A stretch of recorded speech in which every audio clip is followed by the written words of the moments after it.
આજે આપણે એક એવી જગ્યાની સફર કરીશું જ્યાં રેતીનો દરેક કણ એક વાર્તા કહે છે. એક એવી જગ્યા જ્યાં પૌરાણિક કથાઓ એ જાણે કે વાસ્તવિકતાનો જ એક ભાગ બની ગઈ હોય.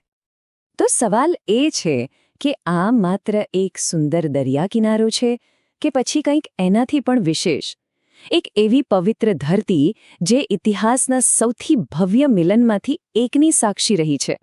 ચાલો આ સવાલનો જવાબ સાથે મળીને શોધીએ. તો ચાલો સૌથી પહેલાં તો એ સમજીએ કે આ માધવપુર ઘેડ છે શું. ગુજરાતના દરિયા કિનારે આવેલું એક ખૂબ જ સુંદર શાંત ગામ, પણ એની શાંતિ પાછળ સદીઓ જૂનો એક સાંસ્કૃતિક વારસો ધબકી રહ્યો છે. જુઓ, અહીં એક તરફ સોનેરી રેતીવાળો સુંદર દરિયા કિનારો છે જે આંખોને ગમી જાય, અને બીજી તરફ ઐતિહાસિક માધવરાય મંદિર છે જે મનમાં શ્રદ્ધા જગાવે છે. આ બંને ભેગા મળીને માધવપુરને ખાલી એક ફરવાની જગ્યા નહીં પણ એક જીવંત સાંસ્કૃતિક ભામ બનાવે છે. પણ આ ગામનું અસલી હૃદય છે ને, એ એની સુંદરતામાં નથી, એ તો એક એવી દંતકથામાં ધબકે છે જે ક્યારેય ભૂલાતી નથી. અને આ જ કથા છે જે માધવપુરને ભારતના બીજા દરિયા કિનારા કરતાં એકદમ અલગ અને પવિત્ર બનાવે છે. તો ચાલો હવે સીધા એ જ કથા પર જઈએ જે માધવપુરની ખરી ઓળખ છે. અને હા, આ કોઈ સાધારણ વાર્તા નથી, આ તો એક એવા દિવ્ય લગ્નની વાત છે જેણે આ જમીનને હંમેશા માટે પવિત્ર બનાવી દીધી. લોકો માને છે અને દ્રઢપણે માને છે કે આ એ જ જગ્યા છે જ્યાં ભગવાન શ્રીકૃષ્ણ અને દેવી રૂક્મિણીના લગ્ન થયા હતા. વિચારો, આ માત્ર એક કહેવાતી વાત નથી, પણ એક એવી શ્રદ્ધા છે જે અહીંની હવામાં, અહીંના લોકોના જીવનમાં વણાયેલી છે. આખી જે ઘટના છે ને, એને આપણે બે ભાગમાં જોઈ શકીએ. પહેલું, લાંબી મુસાફરી કરીને ભગવાન કૃષ્ણનું અહીં આવવું, અને બીજું, એ પવિત્ર લગ્ન. ખરેખર એ વિચારવું પણ કેટલું અદ્ભુત લાગે છે કે આ બધું જ આ જ જગ્યા પર થયું હશે. પણ સવાલ એ છે કે શું આ જૂની વાત ખાલી વાર્તાઓમાં જ રહી ગઈ છે? ના, બિલકુલ નહીં. ચાલો હવે જોઈએ કે આ દિવ્ય લગ્નને આજે પણ લોકો કઈ રીતે યાદ કરે છે અને ઉજવે છે.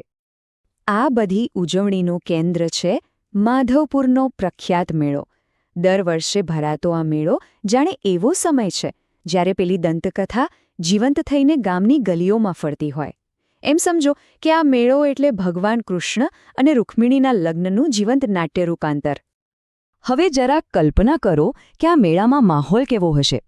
ચારે બાજુ સંગીત ગુંજતું હોય, લોકો પરંપરાગત નૃત્ય કરતા હોય, અને જ્યાં જુઓ ત્યાં લોકકલાના નમૂનાઓ જે આખી પ્રેમકથાને રંગો અને કલાકારીથી જીવંત કરી દે.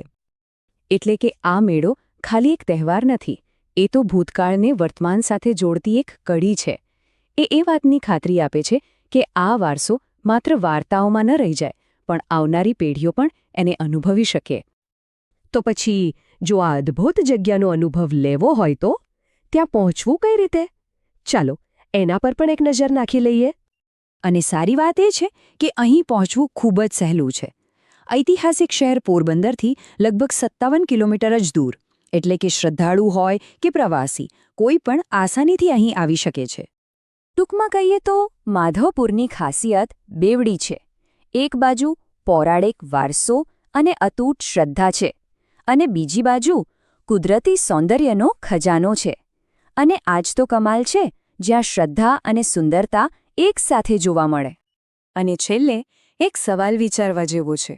ખરેખર એવી બીજી કઈ જગ્યા હશે જ્યાં ઇતિહાસ, શ્રદ્ધા અને કુદરત આ ત્રણેયનો આટલો સુંદર સમન્વય જોવા મળે? કદાચ માધવપુર આ સવાલનો જવાબ નથી, પણ એ જવાબને જીવંતપણે અનુભવવાની એક તક છે.